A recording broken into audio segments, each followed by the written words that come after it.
పూరిలో ఉన్న బ్రహ్మ పదార్థం నిజంగా శ్రీకృష్ణుడి హృదయమేనా? అసలు ఈ గుడిపైన పక్షులు కానీ విమానాలు కానీ ఎందుకు ఎగరవు? గుడి బయట వినిపించే అలల శబ్దం గుడి లోపలికి ఎంటర్ అవ్వగానే వినిపించదు. Hi, this is Bhavani. Puri జగన్నాథుడి గురించి కంప్లీట్గా తెలుసుకోవాలంటే ఈ వీడియోని ఎక్కడా స్కిప్ చేయకుండా లాస్ట్ వరకు చూడండి.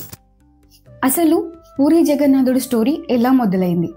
సత్యయుగంలో ఇంద్రద్యుమ్నుడు అనే ఒక రాజు ఉండేవారు. ఆయన భార్య పేరు గుండీచాదేవి.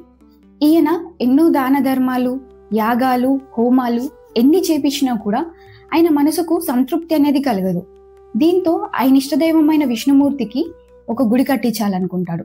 దానికోసం విష్ణుమూర్తి అనుగ్రహం కావాలనేసి ఆయన్ని పూజించడం మొదలు పెడతాడు. ఇంతలో విష్ణుమూర్తి ఆయన కలలో కనిపించి, నేను నీలాచలం అనే కొండపైన నీలమాధవుడిగా వెళ్తున్నాను, నన్ను వెళ్ళి తీసుకొని రా అనేసి చెప్తాడు. ఇంకా రాజ్యం చేస్తాడంటే తన సైన్యాన్ని అంతా పంపించి ఈ నీలాచలం అనే కొండని వెతకమనేసి చెప్తాడు. తన సేనాధిపతి అయిన విద్యాపతిని కూడా పంపిస్తాడు. వెతకడం కోసం వెళ్ళిన వాళ్ళందరూ తిరిగి వచ్చేస్తారు. ఒక విద్యాపతి మాత్రం తిరిగి రాడు. విద్యాపతి నీలమాధవుడి కోసం వెతుకుతూ ఉండగా కోయగూడానికి చెందిన లలిత అనే అమ్మాయిని చూస్తాడు. ఇద్దరు ఒకరితో ఒకరికి పరిచయం ఏర్పడుతుంది. దాని తర్వాత ఇద్దరు ఒకరినొకరు ఇష్టపడతారు. ఇదే విషయాన్ని లలిత వాళ్ళ నాన్న అయిన విశ్వావసుకు చెప్తారు. ఇంకా ఇద్దరు ఇష్టపడ్డాక చేసేది ఏం లేక విశ్వావసు వీళ్ళిద్దరికి పెళ్లి చేసిస్తారు. దాని తర్వాత విద్యాపతి విశ్వావసు డైలీ ఎక్కడికో బయటికి వెళ్ళి రావడం గమనిస్తాడు. అది కూడా ఎవరికి తెలియకుండా బయటికి వెళ్ళేసి వస్తాడు. ఇదే విషయాన్ని లలితని అడుగుతాడు. మీ నాన్నగారు ఎక్కడికో వెళ్తున్నారు కదా, ఎక్కడికి వెళ్తున్నారు అనేసి అడుగుతారు. లలిత అప్పుడు ఏమంటుందంటే, అది మా గూడానికి చెందిన రహస్యము, ఇది మేము బయటి వాళ్ళతో ఎవరితో చెప్పము అనేసి అంటాడు. దాంతో విద్యాపతి ఎమోషనల్ గా, అంటే నేను మీ వాడిని కాదు కదా అనేసి ఇంకా మాట్లాడతాడు. ఇంకా చేసేదేం లేక లలిత వాళ్ళ నాన్నగారితో మాట్లాడి నీలమాధవుని విద్యాపతికి చూపించడానికి ఒప్పిస్తుంది. కానీ దానికి విశ్వవసు ఒక కండిషన్ పెడతాడు. నేను నీ కళ్ళకు గంతలు కట్టుకొని నేనే నీకు డైరెక్షన్ చూపించుకుంటూ తీసుకెళ్తాను తప్ప నీకు మాత్రం రూట్ చూపించను అనేసి చెప్తాడు. దీనికి విద్యాపతి ఓకే అంటాడు. కానీ ఇక్కడ విద్యాపతి ఏం చేస్తాడంటే ఆయన నడుముకి ఒక సంచిని కట్టుకుంటాడు. దాంట్లో కొన్ని ఆవాలు పోసుకొని దానికి ఒక చిన్న హోల్ని చేసుకుంటాడు. ఎప్పుడైతే విద్యావసు ఆయన్ని తీసుకెళ్తూ ఉంటాడో ఈ ఆవాల సంచిని ఈయన ప్రెస్ చేస్తూ ఉంటాడు, ఆవాలు కింద పడ్డం కోసం అనేసి. దాని తర్వాత ఇంకా వాళ్ళు నీలమాధవుడు ఎక్కడున్నాడో అక్కడికి వెళ్తారు. ఆ నీలమాధవుడిని దర్శనం చేసుకుంటారు. దాని తర్వాత మళ్ళీ గూడానికి వస్తారు. దాని తర్వాత విద్యాపతి ఆ ఆవాలను వెతుక్కుంటూ అదే దారి గుండా మళ్ళీ ఒకసారి వెళ్ళి ఆ నీలమాధవుడిని దర్శించుకొని రిటర్న్ వస్తాడు. ఇంకా గూడానికి వచ్చేసి విద్యావసుతో ఇలా అంటాడు కదా, నేను ఒక రాజ్యంలో పనిచేస్తున్నాను, నేను ఇప్పటికే వచ్చి చాలా రోజులు అవుతుంది, ఇంకా నేను లలితను తీసుకొని బయలుదేరుతాను అనేసి చెప్పి అక్కడి నుంచి వెళ్ళిపోతాడు. వెళ్ళిపోయి ఇంద్రద్యుమ్నుడి దగ్గరికి వచ్చి రాజుకి జరిగిన విషయం అంతా చెప్తాడు. దాంతో రాజు తన సేననంతా తీసుకొని నీలమాధవుని తీసుకెళ్లడం కోసం అనేసి వస్తాడు. కానీ ఇక్కడ ఈయనకు ఒక చిన్న దురాశ కలుగుతుంది. అదేంటంటే నీలమాధవుడు ఎలాగైనా నావాడే కావాలి అనేసి ఒక చిన్న దురాశ కలుగుతుంది. ఇంకా వాళ్ళు నీలాచలం కొండకు వచ్చేస్తారు. కానీ అక్కడ మాత్రం భగవంతుడు ఉండడు. ఎందుకంటే ఈయన కలిగిన దురాశని ఆ భగవంతుడు ఎలాగైనా పోగొట్టాలనేసి ఆయన అంతర్లీనం అయిపోతాడు. దాని తర్వాత రాజు విద్యావసుయే ఈ భగవంతుని దాచిపెట్టాడు కావచ్చు అనేసి విద్యావసుని తీసుకెళ్లి జైల్లో బంధిస్తాడు. ఆయన్ని చాలా చిత్రహింసలు పెడతారు. కానీ ఇక్కడ ఈయనకు కూడా అసలు నిజమేంటో తెలియదు. దాంతో ఇంకా రాజు చేసేది ఏం లేక ఆహారం తీసుకోవడం మానేస్తాడు. దాని తర్వాత మళ్ళీ విష్ణుమూర్తి ఆయన కల్లో కనిపించి, నేను ఒక సరస్సులో ఒక దుంగలాగా వస్తాను, నన్ను వచ్చి తీసుకెళ్ళు అనేసి చెప్తాడు. ఇది వినగానే రాజు అక్కడికి వెళ్తాడు. నిజంగానే అక్కడ ఒక దుంగ కనిపిస్తుంది. తన సేననంతా తీసుకొని వెళ్తాడు. ఎంతమంది ట్రై చేసినా కూడా ఆ దుంగ ఒక్క ఇంచు కూడా అసలు బయటికి అనేది జరగదు. దీంతో ఆకాశవాణి వినిపించి, నువ్వు విద్యావసుని చాలా ఇబ్బంది పెట్టావు, ఆయన్ని చాలా చిత్రహింసలు చేశావు, నువ్వు వెళ్ళి విద్యావసుని తీసుకొని వస్తేనే నేను ఇక్కడ నుంచి కదులుతాను అనేసి చెప్తుంది.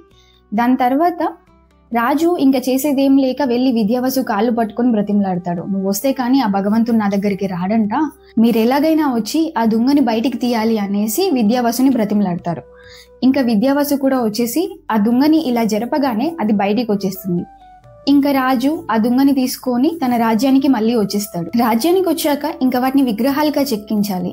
దానికోసం అని తన రాజ్యంలో ఉన్న శిల్పులందరినీ పిలిపిస్తాడు.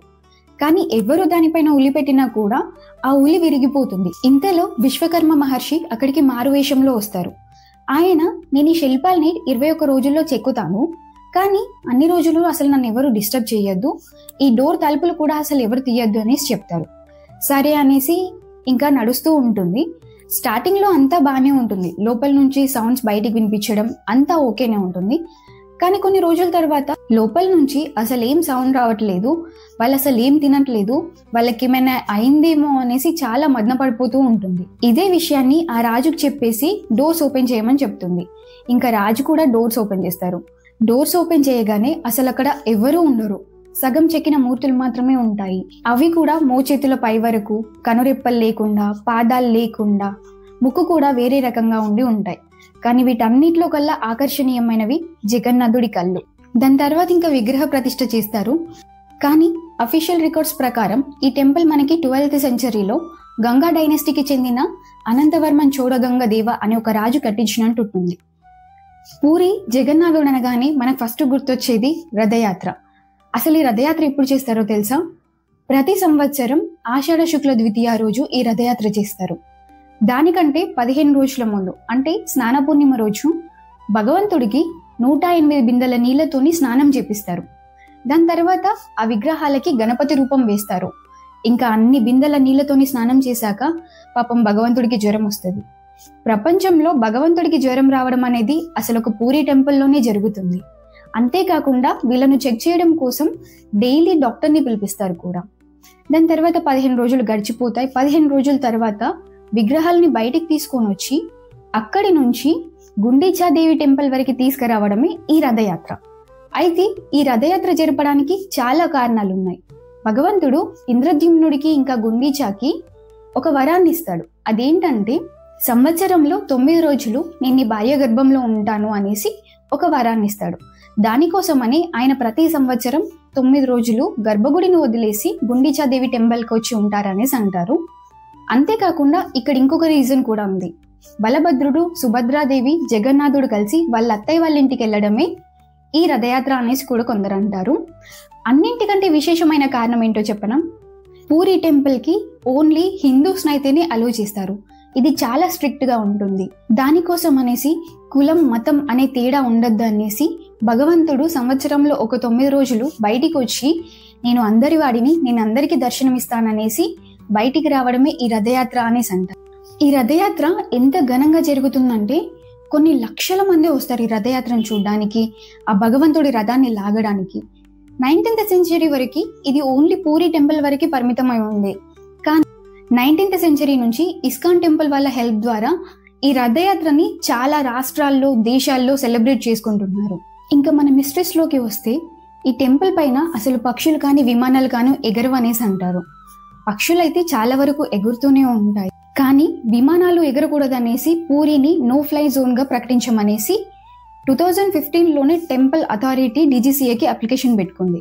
కానీ DGCA ఈ అప్లికేషన్ ని క్యాన్సిల్ చేసింది. ఇంకోటి, టెంపుల్ బయట వినిపించే సముద్రపు అలల చప్పుడు టెంపుల్ లోపలికి రాగానే అసలు వినిపించదు.